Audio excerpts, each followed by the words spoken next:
मनसे गुरुपूजिताय गुरुदैवताय गुरुकुलस्थायिने गुरुविक्रमाय गुह्यप्रवराय गुरवे गुणगुरवे.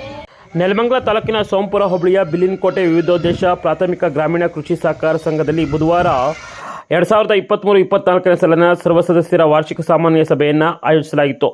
ಸಹಕಾರಿ ಸಂಘದ ಆವರಣದಲ್ಲಿ ಈ ನೂತನ ಕಾರ್ಯಕ್ರಮದ ಕಾರ್ಯಾರಂಭವನ್ನು ಕೂಡ ಈ ಸಂದರ್ಭದಲ್ಲಿ ಏರ್ಪಡಿಸಿ ಸಭೆಯನ್ನು ಆಯೋಜಿಸಲಾಗಿತ್ತು. ಸಂಘದ ಅಧ್ಯಕ್ಷ ಎಚ್ ಹನುಮಂತಯ್ಯ ಸಹಕಾರಿ ಸಂಘದಲ್ಲಿ ಸದಸ್ಯರೇ ಮಾಲೀಕರು, ಧನಾತ್ಮಕ ಚರ್ಚೆ ಕೈಗೊಂಡ ರೈತರಿಗೆ ಧನ್ಯವಾದ ತಿಳಿಸುತ್ತೇನೆ.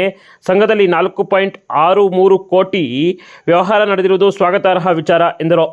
ಇನ್ನು ಸಂಘದ ಸಿಇಒ BL ಚಿಕ್ಕರಾಜು ಮಾತನಾಡಿ, ಸಂಘದಲ್ಲಿ 2600 ಸದಸ್ಯರಿದ್ದು 3.54 ಕೋಟಿ ಬೆಳೆ ಸಾಲ, ಸಂಘದ ಲಾಭಾಂಶವಾಗಿ 2.3 ಲಕ್ಷವಾಗಿದೆ. ಇನ್ನು ಸ್ತ್ರೀ ಶಕ್ತಿ ಗುಂಪುಗಳಿಗೆ 60 ಲಕ್ಷ ಹೊಸ ಸಾಲ ನೀಡಲು ಯೋಜನೆ ರೂಪಿಸಿದ್ದೇವೆ.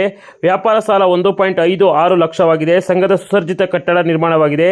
ಸಂಘದ ಸರ್ವತೋಮುಖ ಪ್ರಗತಿಗೆ ಎಲ್ಲರಿಗೂ ಸಹಕಾರ ಕೋರುತ್ತೇವೆ. ಷೇರುದಾರರ ಬೇಡಿಕೆ ಮತ್ತು ಅಂಗಡಿ ಹರಾಜು ಪ್ರಕ್ರಿಯೆ ನಡೆಸಲಿದ್ದೇವೆ ಎಂದು ಚಿಕ್ಕರಾಜು ಈ ಸಂದರ್ಭದಲ್ಲಿ ವೇದಿಕೆಗೆ ತಿಳಿಸಿದರು.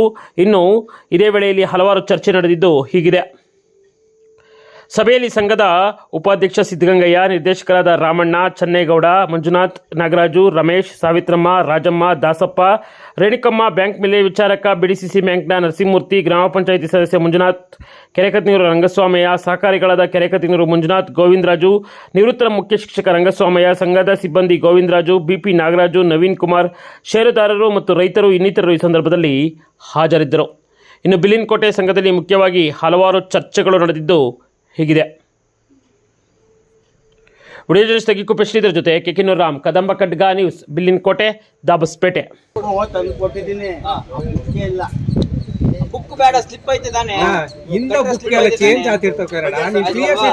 ಅವ್ರು ಓದಿದ್ರೆ ನಾವು ಏನ್ ನಾವು ಓದಬಾರ್ದು ಅಂತ ಏನಿಲ್ಲ.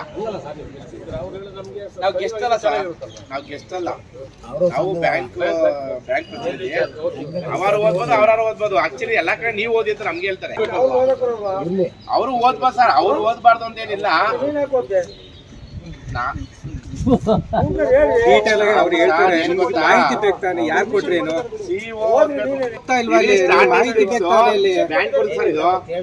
ಕೇಳಿ ಸರ್, ಇದು ಅವ್ರು ನಿಮ್ಗೆ ಹೇಳಲ್ಲ, ಅದಕ್ಕೆ ನಾನು ಕ್ಲಾರಿಟಿ ನಿಮ್ಗೆ ಹೇಳಿದಷ್ಟೇ. ಇಲ್ಲ ಅವ್ರು ಒಂದ್ಸರಿ ಓದಿ ಅಂದ್ರೆ ಓದ್ತಾರೆ. ಈಗ ಅವ್ರು ಓದಿದ್ರು ನಾನು ಹೇಳ್ಬಾರ್ದು ಅಂತಿಲ್ಲ. ಅವ್ರು ಓದಿದ್ರು ನಾವು ಒಂದ್ಸರಿ ಓದ್ಬೋದು. ಅವರು ನಾನು ನನ್ನ ಪರವಾಗಿ ನಾನು ಓದಿದ್ದೀನಿ.